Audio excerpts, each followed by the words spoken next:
I wanted to speak this morning about the Mishkan. As everyone may have noticed, we just did enter into a lot about the Mishkan. Actually, almost, I would say, like, almost a third, if not more, of Sefer Shemot talks about the Mishkan. It's quite a lot. So you sort of have to wonder, when, the Torah doesn't waste words, we always say, so why are we spending so much time focusing on this thing? And what is it? And what does it represent? And why is it so central that the Torah couldn't just, speak about it, in less detail, and we could have had more in the Torah Sheba'al Peh about how it should be. But there's so much spent in the Torah Sheba'al focusing on the Mishkan. So I wanted to sort of explore that a little bit and see what the significance is. So if you look at source number 1, the numbers are on the English side of the page, but Hebrew and English match up. Source number 1, it says, V'asu li mikdash v'shechanti b'tocham. So you should make for me a mikdash, and I will dwell among you. I will dwell among them.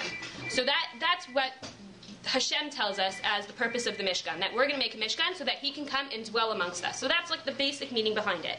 But what does that actually mean to us? What does it mean that Hashem is going to dwell among us? So this is a big actual disagreement amongst the Rishonim, and we're only going to really focus on one perspective today, and that is the perspective of the Ramban. And the Ramban has a beautiful, beautiful interpretation of the Mishkan and its centrality to our belief system and to the entire structure of Bnei Yisrael and what it represents. So a lot of what I'm going to speak about today is based on a course that I took at Stern College with Rabbi Dr. Mordechai Cohen, and he also has an article where he goes into this in a lot of depth, not just the Ramban, but also Rambam and Sefer HaChinuch, and it's really interesting. It's a really long title. I'm not going to bother to tell it to you, but if anybody's interested in finding the article, I'm happy to explain to you what it's called and how to find it. I have the title here.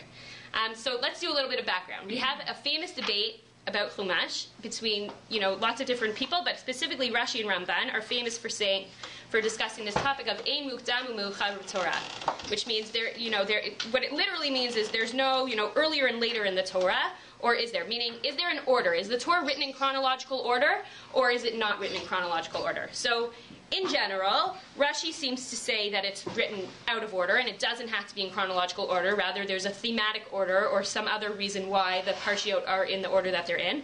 But Ramban tends to want to read it in order and say that everything happens chronologically. Now, the reason why this is important is because of how they understand the Mishkan and the reason why the Mishkan was commanded.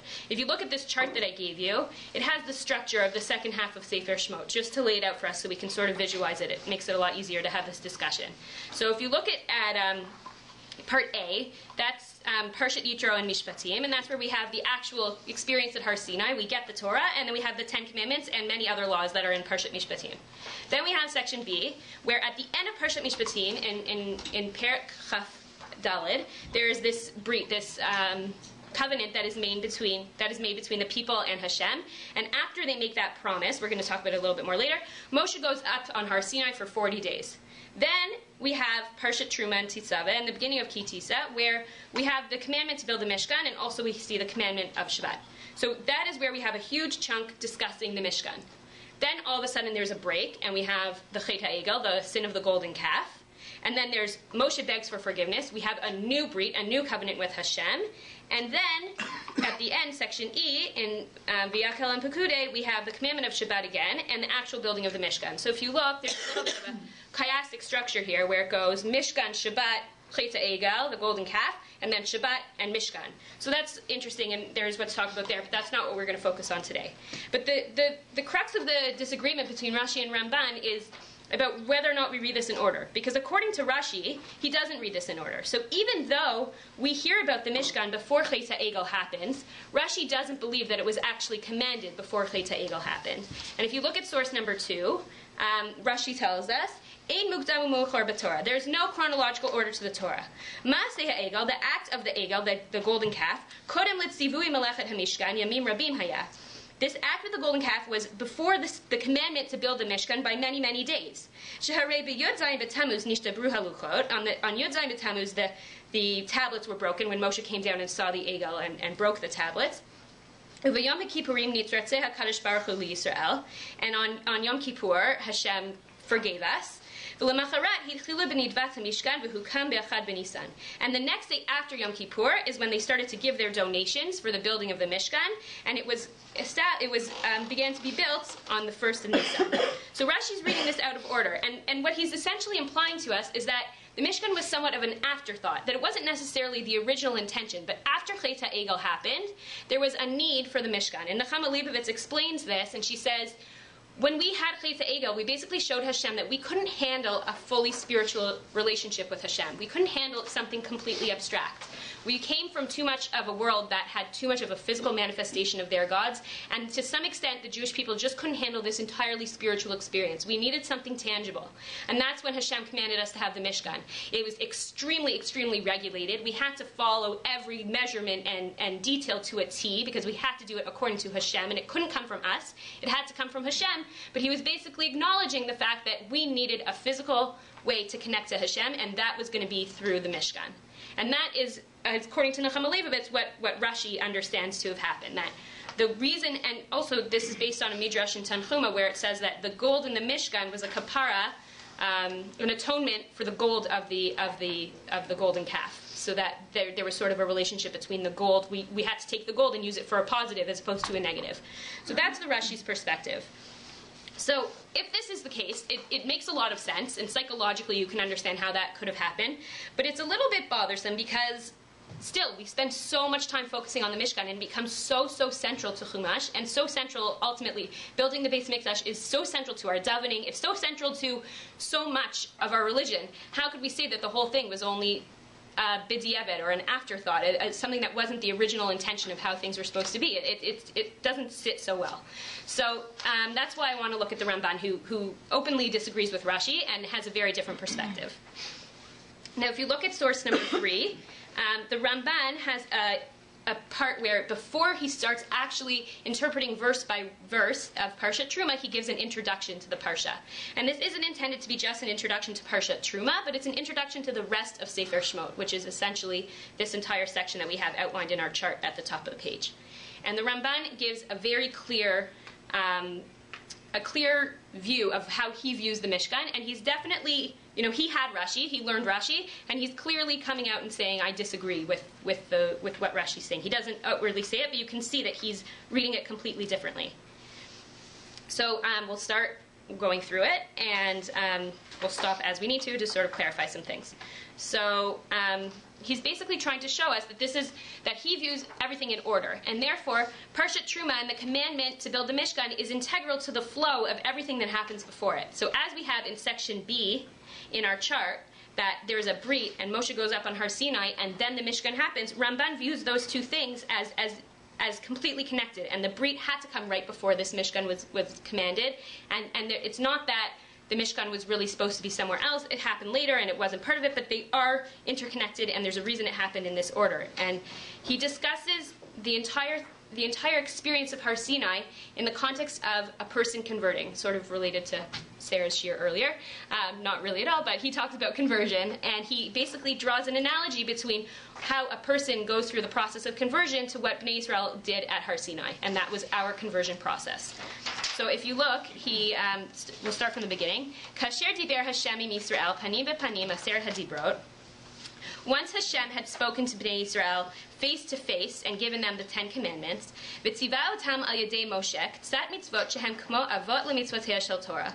And then he commanded them through Moshe a few of the mitzvot, which were sort of the major general categories of the mitzvot of the Torah, ka'asher hinhigu rabotenu im hagerim sheba'im lahit yahed, just like our rabbis dealt with converts when they came to become Jewish. So with a convert, we know that they don't actually need to learn every single part of the Shulchan Aruch in order to become Jewish, but they need to have a general understanding of the basics of Torah. You can't convert a person without them knowing that Shabbos and Kashrus and Mikvah exist. But they don't necessarily need to know every little detail of how to keep all of the Lamatet Malachos in order to convert. And that's what the Ramban is saying here, that he's saying the Parshat Mishpatim and the 10 Commandments were essentially a survey course of what the Torah had to offer. And we didn't get every little detail of the 613 mitzvos, but we had enough to sort of know what the Torah was all about to be able to say, yes, we'll sign on, we'll accept this, and that's the Brit that he's about to discuss. Okay, so step one was that we had this face-to-face experience with Hashem. Step two was that we were given an overview of what the mitzvot, the major categories of mitzvot were. And then we have step three. V'Yisrael kiblu aleihem la'asot kol ma sheyetzavem al yado shel Moshe. And Bnei Israel accepted upon themselves to do everything that was commanded to us through Moshe. V'karat imehem brit, and he made with us a covenant. Al kol zeh, this is where my Hebrew got messed up. I need to use your source sheet. Sorry, 1 second. Al kol zeh. Okay, so now we've made this brit with Hashem, me'ata, where I've underlined there, from now. Then, hine hem lo la'am, now we are Hashem's nation, v'hu lahem la'elokim, and he is our God. Kasher hitzna imehem mitchila, just as he made a condition with us, as he had made a condition with us from the beginning. So we'll talk about what that condition was. But basically, Ramban views it as a conditional thing. In order for us to have become Hashem's nation and become the Jewish nation and essentially convert to Judaism, we had to go through this experience of experiencing Hashem face to face, given an overview of what the mitzvot contained, accepting it upon ourselves, and then once we accept that brit, at that point we become the Jewish people and Hashem becomes our God. Until that point, we did not have this official contractual relationship. And that we needed to know, just like they say, you need to read a contract before you sign it. We needed to know what was in the Torah before we became officially the Jewish people. So that's and he talks about this brit that he had spoken with them from the beginning. So what that is referring to is the brit from before Matan Torah, where we have Nasiv and Nishma, and we talk about it, but that wasn't the official experience of becoming Jewish. Now is the official experience of becoming Jewish. And so what does that mean? So we've fulfilled our conditions, and now we're officially Jewish. Okay, so what happens next? So in Pasuk Yod Tet, he quotes, "V'atem tihiyu li mamlechet kohanim v'goy kadosh." Sorry, I forgot the first quote. But this is the first brit that I was talking about. V'atem if you listen to my voice, and you keep my covenant, and then you will be my most treasured, most favorite, however you want to define skula. But it's a conditional statement. We have to follow Hashem and agree to keep the mitzvot in order to attain that status. Now, if you look at where I have underlined, those 3 lines underlined, this is the key for Ramban. V'hine hem k'doshim, and now they are holy. Re'uyim, we are fitting or worthy. Shehiyeh behem mikdash l'hashrot shchinato b'neihem. We are worthy that we should have a mikdash to have Hashem's shchina, Hashem's presence dwell among us.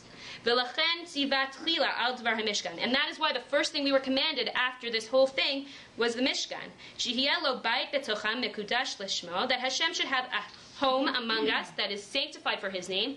V'sham yedaber in Moshe v'yetzaveh et bnei Israel, and that is where He will, going forward, that's where Hashem will speak to Moshe and give any more commandments to bnei Israel. V'hine ikar hachafetz b'mishkan hu makom menuchat hashchina shehu ha'aron. So the main objective of the Mishkan is that it should be a place for the Shekhinah to rest, and a place for the Shekhinah to be amongst us. Now, in order to understand why this is so significant for the Ramban, we have to turn over and skip to source number 5. The source number 5 is Ramban has an introduction also to all of Sefer Shemot, where he outlines what Sefer Shemot is all about thematically. And this is sort of where he discusses this idea, and we'll see why he thinks it's so important for Hashem's Shekhinah to dwell amongst us. So if you look at source number 5, this is where he basically discusses what's about to happen in Sefer Shemot. Hishlim HaKatuv Sefer Bereshit. The text has now finished with the book of Bereshit, Shehu Sefer HaYetzirah. It's the book of creation, B'chidush HaOlam, with the creation of the world, V'yetzirat Kol Notzar, and the creation of every being, Uv'mikrei HaAvot Shehem Ki Inyan Yetzirah Lezaram. And also all the stories talking about the Avot and Imahot are the creation of the Jewish people. That's also part of creation. It's the creation of the Jewish people. And everything that happens to the Avot is also going to happen to their children. It's all foreshadowing, and so it's a very important basis for the future of the Jewish people. Okay, so that's what Bereshit is about. Now let's move on to Shemot. We're in the second paragraph. After the creation was finished, now it's a new book with a new theme. It's its own independent literary theme. And this is going to be about all of the things that were hinted to with the stories of the Avot. Now it's about to be the future carried out.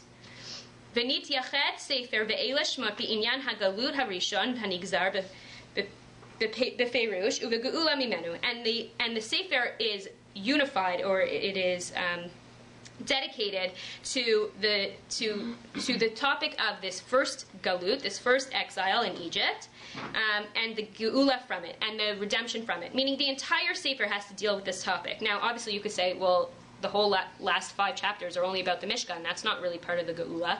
So the Ramban is going to say, no, that's not true. That's very much a part of the geula. ולכן חזר והתחיל בשמות ירדי מצרים ומספרם, אף על פי שכבר He's explaining now why in the beginning of Sefer Shemot do we have to start all over again talking about the numbers of people and the names of the people who came down if we already heard it at the end of Sefer Bereshit. So it's not so applicable to us, but he's basically saying because it's a new book with a new literary unit, it couldn't just start in the middle of the story. It needed to backtrack a little bit and start from the beginning because it has a relationship to the new story of the exile. From them going down to Mitzrayim is when the Galut began. V'hinei hagalut, I'm in the 3rd paragraph. Einenu nishlam ad yom shuvam el makomam ve'el ma'alat avotam yeshuvu. That is very, very key. He's saying the exile was not completed, meaning we didn't finally get redeemed, until the day that we return to our place and to the status of our avot. So what does that mean? When they left Egypt, even though they had left a house of bondage or house of slavery, they're still considered in exile. They were not in their own land. They were wandering in the Midbar. So it wasn't complete until they came back to Eretz Yisrael. El Har Sinai, when they got to Har Sinai, ve'asu MISHKAN, they made the Mishkan. V'shav HaKadosh Baruch Hu, and Hashem, the HaKadosh Baruch Hu returned, and he rested his presence among them. As shavu el ma'alat avotam, then they restored themselves to the level of their avot. So why?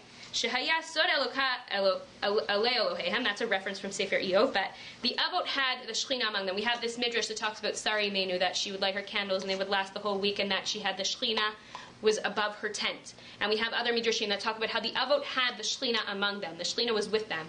So he's saying this is the ma'alat avotam, the status of our forefathers that we were trying to reattain. And when we built the Mishkan and Hashem came down into it, we reattained that status. And that was the geula for us, the redemption, because that was when we had gone down on this terrible slope into Egypt and gone down to the 49th level of Tumah.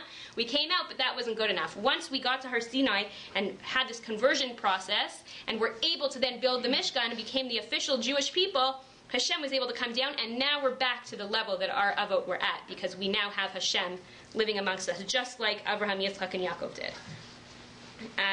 The Hem HaMerkava, the Avot of the Merkava, this is a reference to a midrash which sort of talks about the Avot being a receptacle, basically, for Hashem. That they were. It's a Kabbalistic idea, but they were the receptacle for Hashem in this world, and that's essentially what the Mishkan was. It was a receptacle for Hashem to come into this world. And now they're considered redeemed. And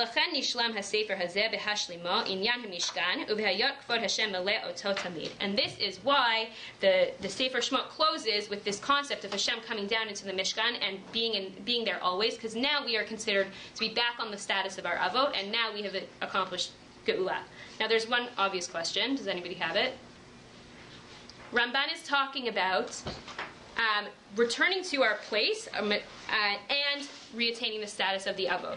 The returning to our place hasn't happened yet. We're still stuck in the desert, and we're about to find out that we're going to be stuck there for a lot longer than we expected. So it's not exactly like we've gotten back there.